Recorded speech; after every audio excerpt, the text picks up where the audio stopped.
హెచ్4 ఈఏడీల వలన job market crash అవుతుంది. హెచ్4 ఈఏడీ అనేది చాలా పెద్ద స్కాము అనేది చాలా వరకు అందరికీ ఉన్నటువంటి ఒపీనియన్.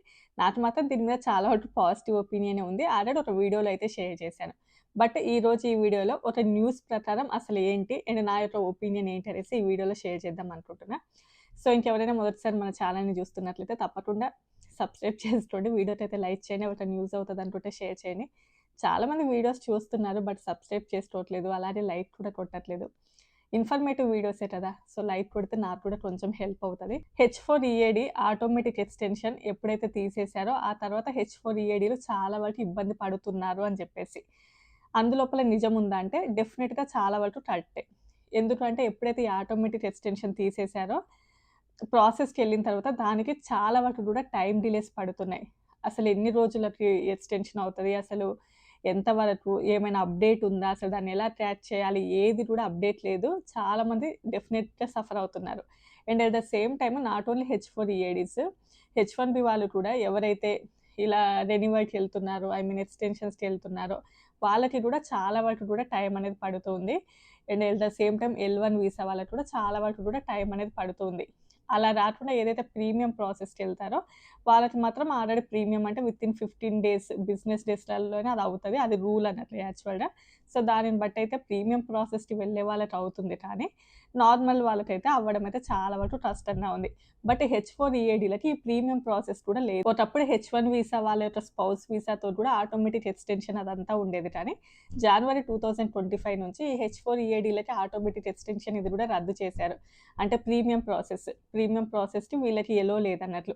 సో వీళ్ళు డెఫినిట్‌గా కూడా నార్మల్ ప్రాసెస్‌కి వెళ్ళాల్సిందే. బట్ అక్కడ ఎంత టైమ్ డిలే అనేదైతే ఎవరికీ కూడా తెలియదు. అది మెయిన్ ప్రాబ్లమ్. సో ఆ ప్రాబ్లమ్ వలన ఏంటంటే చాలామంది కూడా ఎంప్లాయ్‌మెంట్ అదే జాబ్స్ పోవడం అండ్ జాబ్స్ గ్యాప్ రావడము.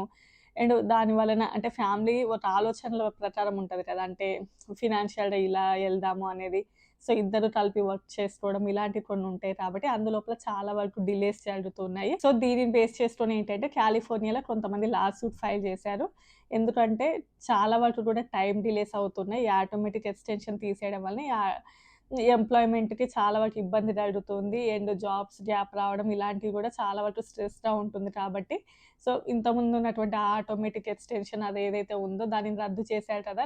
లేదు ఇంకా ప్రీవియస్‌గానే ఉండేలాగా ఉండాలి అని చెప్పేసి. సో ఒకప్పుడు ఆటోమేటిక్ ఎక్స్‌టెన్షన్ ఉండేది. అది తీసేయడం వలన చాలా వరకు ప్రాబ్లమాటిక్‌గా ఉంది అని చెప్పేసి. సో దీనికి నా ఒపీనియన్ ఏంటి అంటే యాక్చువల్‌గా ఏ వీసా అయినా కూడా హెచ్1, ఎల్1 అదే ఏ వీసా అయినా కూడా ప్రివిలేజ్ మాత్రమే. అదేమి కూడా లా కాదు. సో యూఎస్ఏలో హెచ్4 ఈఏడీ అనేది కూడా ప్రివిలేజ్ మాత్రమే, లా కాదు. వాళ్ళు ఎప్పుడు ఉంచాలంటే అప్పుడు ఉంచుతారు. ఎప్పుడు తీసేయాలనుకుంటే అప్పుడు తీసేయొచ్చు. అండ్ అందులోపల ఎలాంటి మార్పులైనా తీసుకురావచ్చన్నట్లు. అంటే ఈఏడీ అదే ఎక్స్‌టెన్షన్ ఆటోమేటిక్‌గా తీసేయడం కానియండి, లేకపోతే అసలు ఈఏడీనే ఇవ్వము అని చెప్పడం కానియండి, టైమ్ డిలేస్ పట్టడం కానియండి, అదంతా కూడా ఇంకా మన చేతుల్లో లేదు. సో ఇదేం లా కాదు కాబట్టి మనం దానికి ఎవ్వరం కూడా ఏమి కూడా చేయలేము. అండ్ సెకండ్ వన్ ఏంటి అంటే ఈఏడీస్‌కి యూఎస్ఏలో చాలా వరకు బెనిఫిట్స్ ఉంటాయి. మెయిన్ బెనిఫిట్ ఏంటంటే కంపెనీస్ వీసా స్పాన్సర్ చేసే అవసరం లేదు కాబట్టి కొంచెం వీళ్ళకి ఎక్కువ ప్రియారిటీ ఇస్తారు అని చెప్పేది అది మెయిన్ అన్నట్లు.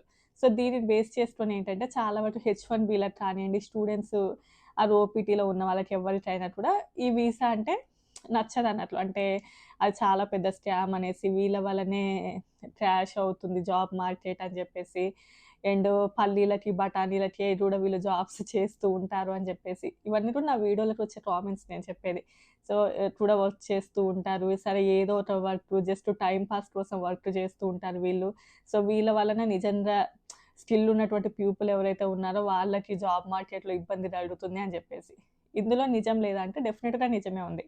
ఎందుకంటే ఒకప్పుడు ఇప్పుడు ప్రస్తుతం ఉన్నటువంటి టైంలో అలా కొంచెం తక్కువగా ఉన్నా కూడా ఒకప్పుడు యాక్చువల్‌గా హెచ్4 ఈఏడీ తీసుకురావడానికి మెయిన్ రీజన్ ఏంటి అంటే హెచ్1బీ మీద స్కిల్డ్ పీపుల్ ఎలా అయితే వస్తున్నారో అలానే వాళ్ళ యొక్క వైఫ్ అంటే స్పౌస్ ఎవరైతే ఉంటారో వాళ్ళు కూడా కొంచెం స్కిల్డ్ పీపులే ఉన్నారు అని చెప్పేసి అప్పుడు ఉన్నటువంటి గవర్నమెంట్ అబ్జర్వ్ చేసిందంట.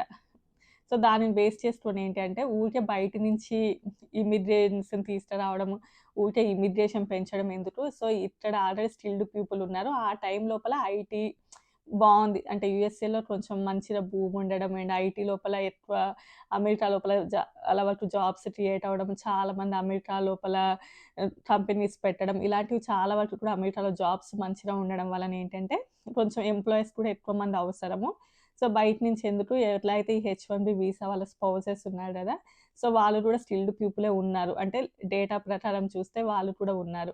దాన్ని బేస్ చేసుకొని ఏంటంటే యూఎస్ఏకి కూడా చాలా వరకు హెల్ప్ అవుతది వీళ్ళ వలన. And at the same time వాళ్ళకి కూడా హెల్ప్ అవుతది. అండ్ యూఎస్ఏలో ఒత్తడి సాలరీ తోటంటే కొంచెం కష్టమే కాబట్టి, సో వాళ్ళకి హెల్ప్ అవుతది. అండ్ యూఎస్ గవర్నమెంట్ కూడా చాలా వరకు హెల్ప్ అవుతది అని చెప్పేసి, యూఎస్ఏకి పాజిటివ్‌గా ఉంటది అనే ఉద్దేశ్యంతోటి అప్పుడు ఈ ఈఏడీలని తీసుకురావడం జరిగింది. అంతకుముందు ఈఏడీ ఇదంతా ఏమీ లేదు కదా!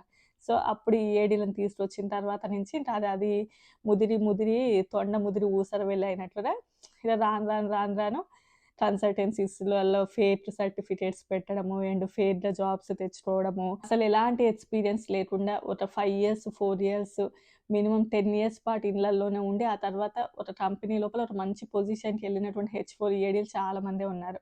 అసలు వీళ్ళు ఎట్లా సర్వే అయ్యారు అంటే అదంతా ఇక భగవంతునికే తెలవాలి.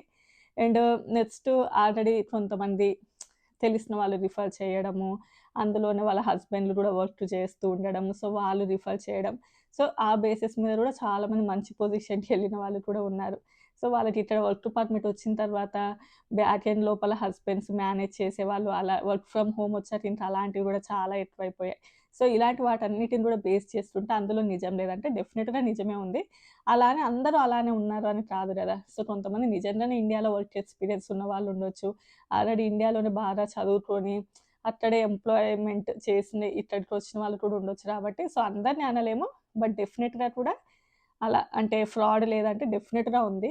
ఈవెన్ హెచ్-4 ఈఏడీలేంటి హెచ్-1లోనే చాలా వరకు ఫ్రాడ్ ఉంది గదా!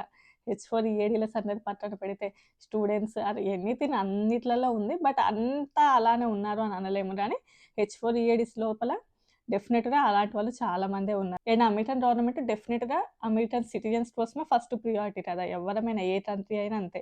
ఈవెన్ ఇండియా అయినా కూడా అంతే కదా! ఫస్ట్ ప్రియారిటీ ఇండియన్స్‌కే ఉంటది. తర్వాత వేరే కంట్రీస్ నుంచి వచ్చిన వాళ్ళకుంటది. అండ్ బయట చిన్న చిన్న జాబ్స్ ఇంటే హెచ్-4 ఈఏడీలకి ఏంటి అంటే, ఏ జాబ్ అయినా చేసుకునేటటువంటి ఫ్లెక్సిబిలిటీ ఉంటది కాబట్టి, బయట వాల్మార్ట్ కావచ్చు, ఇంకా వేరే స్టోర్స్ కానియండి, ఎక్కడైనా కూడా వీళ్ళు వర్క్ చేసుకోగలరు. సో, ఇలాంటి వాటి వలన అసలే చిన్న చిన్న జాబ్స్ చేసేది చాలామంది అమెరికన్స్ ఉంటారు. సో, వాళ్ళకి ఇది ఇబ్బంది కలగడం ఒకటి. ఇటు ఐటీ లోపలికొస్తేనేమో అసలు ఎక్స్‌పీరియన్స్ లేకుండానే వీళ్ళు తక్కువ సాలరీస్ యాక్చువల్‌గా హెచ్-1బీ అంటేనే చీప్ లేబర్ అనే పేరుంటది యూఎస్ఏలో.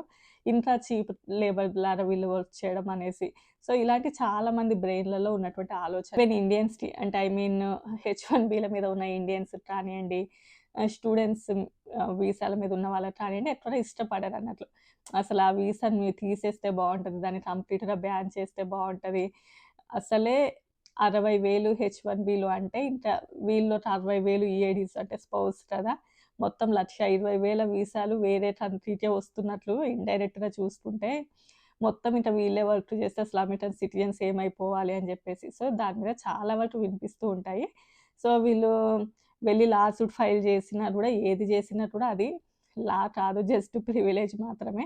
కరెక్ట్‌గా తీసి పడేయాలంటే తీసేయొచ్చు కానీ, వి డోంట్ నో. సో, అదొక ఎగ్జిక్యూటివ్ ఆర్డర్ ద్వారా వచ్చింది కాబట్టి అది కోర్ట్‌కెళ్ళినా కూడా అవ్వలేదు.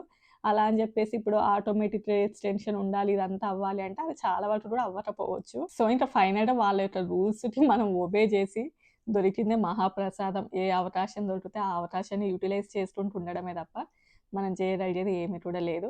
అది ఏ వీసా అయినా కూడా ఈ ఈఏడీస్ అనే కాదు. రేపు ఇప్పుడంతలో ఇప్పుడొచ్చేసి స్టూడెంట్ వీసాలో అసలు మీరు కాలేజీలలో గూడా ఎలాంటి జాబ్స్ చేయకూడదన్నా కూడా మనం ఏమి చేయలేం.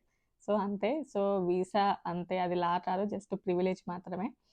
సో, ఇంతే అండి నా యొక్క ఒపీనియన్. మీ ఒపీనియన్‌ని గూడా తప్పకుండా కామెంట్ చేయండి. మీరేమనుకుంటున్నారు అని జెప్పేసి. నాకు మిక్స్డ్ ఒపీనియన్స్ ఉంటాయి.